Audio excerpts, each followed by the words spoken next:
Schools Divisions Office 1 Pangasinan Division Meet.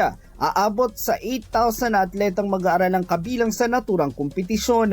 Ang naturang kaganapan ay formal na nagumpisa noong 30 ng Enero sa Narciso Ramos Sports and Civic Center sa Bayan ng Lingayen. Kabilang dito ang mga paaralan mula sa 22 munisipalidad na sakop ng SDO1 at pagtatalunan ang aabot sa 23 sport events tulad na naman ng mga ball games, board games, maging ng dance sports at marami pang iba. Ang mga magwawagi naman sa iba't ibang kategorya ng sports ay isasabak sa paparating na Region 1 Athletic Association Meet.